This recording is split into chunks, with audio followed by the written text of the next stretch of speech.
Now you will hear a short summary of the movie Kings of Charm City. Enjoy watching. Straw loved to ride a bike until he was killed at the age of 17. His younger brother Mouse turned 14 and dreams of being as cool as Straw. Instead of a motorcycle, he could only afford an ATV. The roads are full of cops. Let him try to catch me. You have 5 minutes. If he doesn't show up, I'm taking you. Detective Rivers saved Mouse. He is the boy's mentor and makes sure the schoolboy stays out of trouble.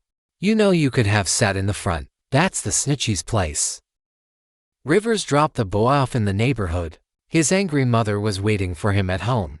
Mouse has to work part-time after school and look after his younger sister. Friends told him that a new girl appeared on their street. Just super, she needs to be looked at urgently. And her sister will have to be forgotten for this. The little brat tricked her brother into giving her money. This is not enough, don't tell Mom. The friends rolled up to Nikki's house. All 3 of them started rolling their balls towards her. And I'm swear to go, I'm an organ donor and I can give you my heart. Come on, shut they up. Nikki took a photo of the punks and got an invitation to watch a biker show put on by the local gang, the Midnighters. Nikki's grandmother noticed the trio and chased them off her lawn. Give me a condom ellipsis! Exclamation mark. What are you going to do? Put it on your head like a bandana. Sir Tago bought a condom to have fun with Mouse's mom. The boy delivered a cat today. He works part-time at a veterinary clinic and loves to mess around with animals. Mom knows there's a ride today, so she strictly forbade Mouse to leave the house. Shay, if he leaves, will you tell me, Mom? Shay got a chance to earn some more money, and Mouse was getting ready to go to a biker gathering.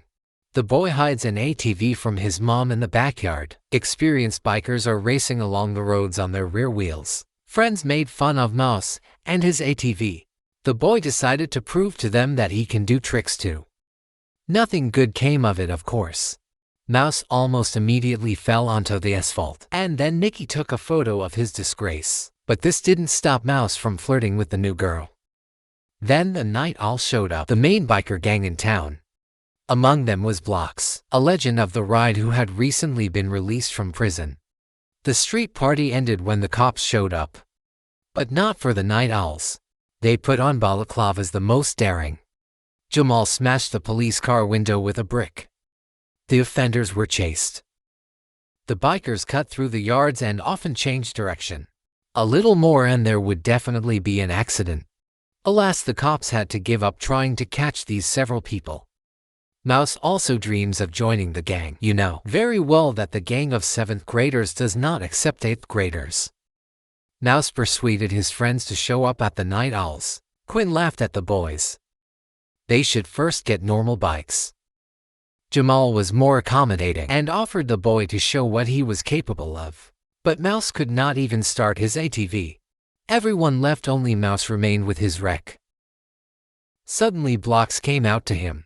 He works in a car repair shop and decided to help the boy fix the ATV. The guy was hanging out with his older brother Stro. He showed Mouse his bike collection, and under the tarpaulin he hid a pile of scrap metal. It used to be a cool motorcycle, and if Mouse could restore it, he would take it for himself, because he did not have 8,000 for a new bike. The boy agreed to bring his friends to the garage. All 3 began to wash the parts, and Mouse noticed that Block's dog was walking strangely.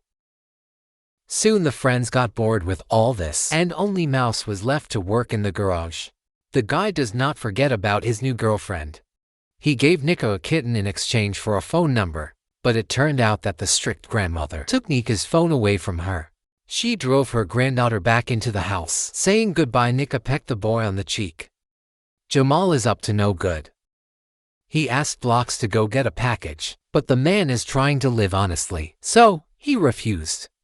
Mouse lies to his mother that he is constantly delayed at the veterinary clinic.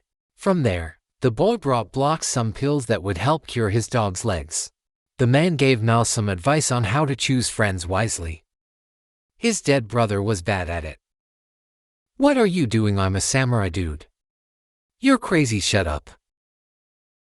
Mouse ran over his friends. They left him alone in the garage. But the guys can be understood. They want to hang out during the summer holidays, not sweat in a hot workshop. Moreover, it's much easier to earn money for a bike if you work for drug dealers. Rivers found Mouse and ordered him to get into the car. The kid can't skip work, yes. They don't pay him much now, but he'll gain experience and be able to get a job right after school. Black's rebuilt one cool bike, and now he needs to return it to the client. Mouse earned his trust, so the man asked the schoolboy to deliver the motorcycle to the address. Just no tricks, the kid. Of course, wanted to show off in front of his friends. What is this? This is what happens when you listen to Black's.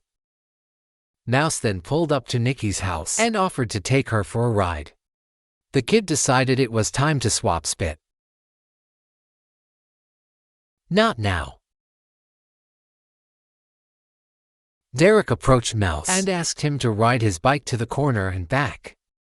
The kid reluctantly agreed. After all, this guy introduced himself as his brother's friend. However, Derek said that there was no way to speed there. So, he would ride to the end of the block. Another minute passed, and Mouse realized that he had screwed up big time. What the hell were you thinking? Swear to God knows this Derek. He takes bikes apart for parts. So Mouse was seriously screwed. The friends came to Garage Deck to kick his ass and take the bike. Only the bike was gone. Veryuga told the guys to get lost. Lamont started to snap, and then Derek put a gun to his head. School children are, of course, easy to pressure, but then a gang of night owls drove into his workshop. Black simply scared the thief. Although Jamal and the others thought that he needed to be taught a more serious lesson. Suddenly Loman grabbed a brick and slammed it into Derek's head, and then continued kicking him with all his might. Apparently the schoolboy was going to beat him to death, but Jamal still stopped Lamont. Black's reprimanded the guilty boy. From now on he will only trust him with a mop, and will not allow him near bikes anymore. Meanwhile, Fatty wants to hook up with two girls at the same time. You already have a left and a right. You always make fun of me. I only use my right. Jamal appreciated Lamont's cheeky character and offered to make him some money. Mouse heard his mother crying in the kitchen. She found out that her son had not been to the vet for a month. Why did he quit his job? He loved animals so much. There were notices on the table. The woman did not have enough money to pay the bills. Black's let the kid get back to repairing the bike. He learned his lesson, but now Mouse doesn't need the bike. He needs money, so he decided to work for the Night Owls, despite Black's prohibition. If that cop had left him alone, why the hell was he bothering him? I don't need you, I don't need anyone but me. Get away. Fat's word to go was also taken into the gang for numbers. The kids will receive orders from Jamal on a dating site. The cops won't catch them there. The boys will have only 20 minutes to get to the right point. They will put the received package in a bag and bring it to another address.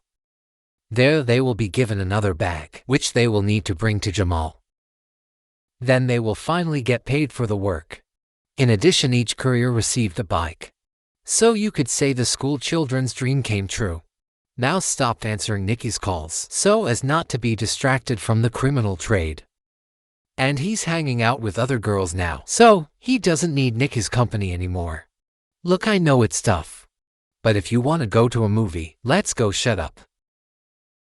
When he got home, Mom found Mouse's stash where he got that much money. She'd already lost one son to a gang. She couldn't take it a second time, so she kicked Mouse out. Rivers drove to Black's garage in the middle of the night to talk to him about Mouse. He was a good kid who got involved with a bad crowd. His brother was the same way and he was killed in a police raid. Straw was found with almost a kilo of drugs that night, but Black's apparently thinks it's better to be a drug dealer than a cop. Honestly, you're not black anymore. You're a cop, you're a pig. That's where Toe out took in the homeless guy.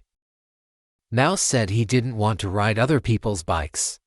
They need to earn some money for their own. The boys wait, the men come and take it. I'm trying to take it. Lamont suggested robbing the store where they always bought candy. For this they need a gun. The school children asked the elders for a gun, and Jamal allowed them to have one gun for all.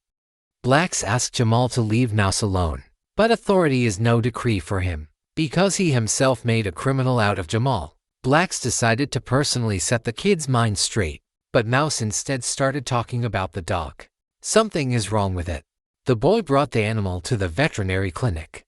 An operation is needed, but the dog is very old and most likely will not survive it.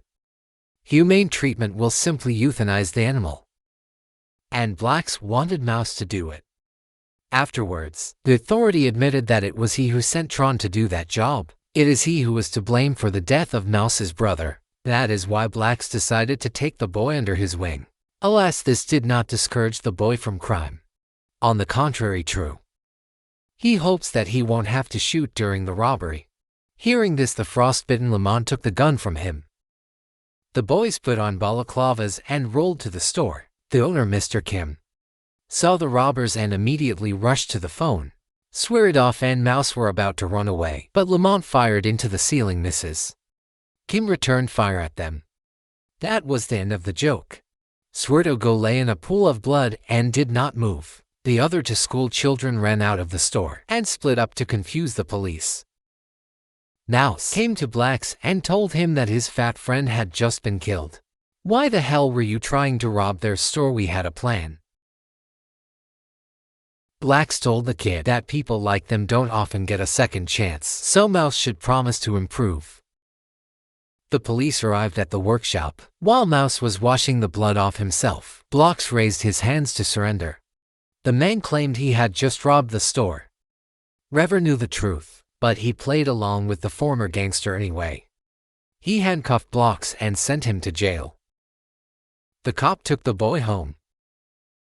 Mouse, I'll handle the police formalities.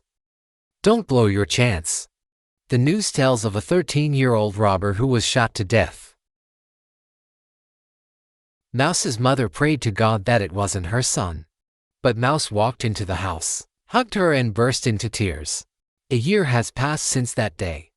Mouse went back to work at the clinic, and only now has he worked up the courage to apologize to Nikki.